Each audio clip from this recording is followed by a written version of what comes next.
Hi, it's Andrea, and I help professionals just like you fix their English so that they feel more confident when they're in their workplace. If you ever thought, I know English, but I don't sound natural, this video is for you.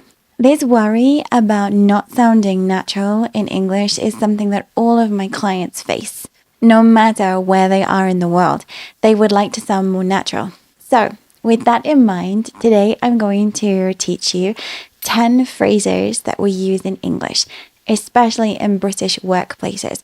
But they are neutral, so you should be able to use them in whichever English-speaking country you are in. They're phrases that professionals use all the time.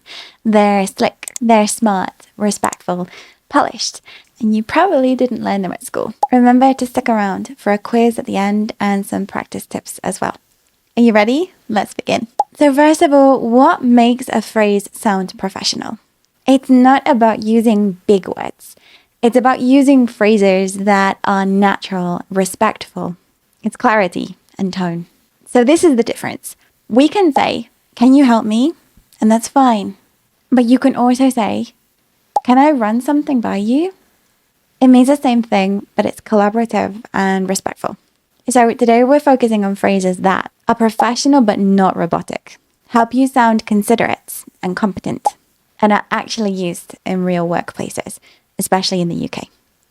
So let's start with the first phrase, which is, could I just check? Imagine that you're not sure about something in a report. You could say, I don't understand. But instead of that, you could say, could I just check that I've got this right? And then explain your dilemma. It's soft, respectful, professional. You're not saying you are wrong. You're basically saying, let's double check this together. So an example could be, could I just check that I've understood the next steps? We need to do, The second phrase is, it might be worth. This is great for suggesting an idea without sounding too direct. So instead of saying, you should do this, we could say, it might be worth checking the figures again. It's polite. You're not ordering anyone to do anything. You're just suggesting, and that's key in British culture. The third phrase is, I wanted to flag. This is incredibly common in emails and meetings. I just wanted to flag means I wanted to bring this to your attention. If you imagine that something has a flag on it, waving and all colorful, that's basically it. We want to bring attention to something. So you could say, I just wanted to flag that the client hasn't signed up to us yet. You're not blaming anyone. You're saying, this is important. We need to take notice of it. So one of my students who was from China used to say, there's a problem all the time. And she noticed that when she said it, the people around her, her colleagues, reacted defensively. So she started using this phrase. She said, I want to flag an issue. And she said that her manager instantly reacted differently to it. Okay, the fourth phrase is, it's outside my remit. So this is for when you want to say something is not your job, but you don't want to sound rude. This is the phrase. It's outside my remit. So someone asks you to do something. It's not part of your job description. You don't want to do it. You could say, oh, I'm afraid that that's outside of my remit, but I can connect you with the right person. A remit means your area of responsibility. It's a very British way to set boundaries respectfully. We're almost halfway through. The fifth phrase is, pick this up tomorrow. You'll hear this in every office. It doesn't physically mean to pick something up. It means to continue with something later. For example, let's pick this up tomorrow once we have all of the figures. It's casual, but it's professional. The sixth phrase is, let me circle back to you. This means I'll come back around again once I have more information. It's very useful to use when you don't have an answer just yet.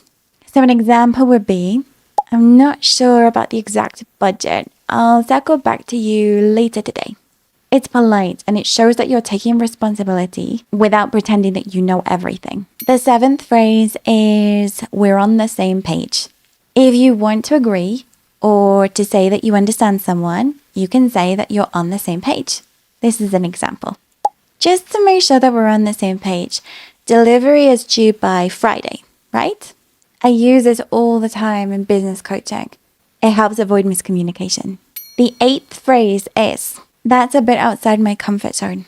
This says that you are unsure, but it's still professional. I can try, but it's a bit outside my comfort zone. I'd really appreciate some support on this.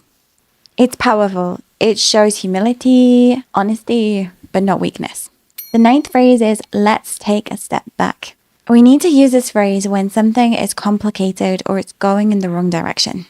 For example, let's just take a step back and see what the client really wants. That way you sound like you're solving a problem. And the last phrase that I'm going to teach you in this lesson is, that's a fair point. This one helps you acknowledge someone's idea, but without saying that you fully agree with them. That's a fair point. I hadn't considered it that way before. It shows maturity and it builds trusts, especially in meetings. So these are the 10 phrases that we have learnt today. Say them aloud with me. Could I just check? It might be worth. I just wanted to flag. That's outside my remit. Pick this up tomorrow. Let me circle back. We're on the same page. Outside my comfort zone. Take a step back. That's a fair point. So, quiz time. Which phrase would you use if you want to politely say, that's not my responsibility? Irresponsibility, remit, that's outside of my remit. Good. Or what do you say if you want to check if you've understood something correctly? Could I just check? And if you want to say, let's continue with this later? This one should be to pick this up at a later date, but it also could be to circle back with someone if it's for a later time. So you don't need more vocabulary, you need the right phrases for professional English. These 10 phrases should help you feel more calm, collected, and confident in lots of different situations involving work. A lot of my clients tell me that they thought that they needed more help with grammar, but they find out very quickly that it's just an issue with the phrases that they use, that they want to sound more natural and less robotic. If you found this useful, first of all, like and subscribe. And if you would like one-to-one lessons online with me, please contact me using the information below this video. Thanks for watching, and remember, your English is fixable, and we're going to do it together. Have a wonderful day. Bye.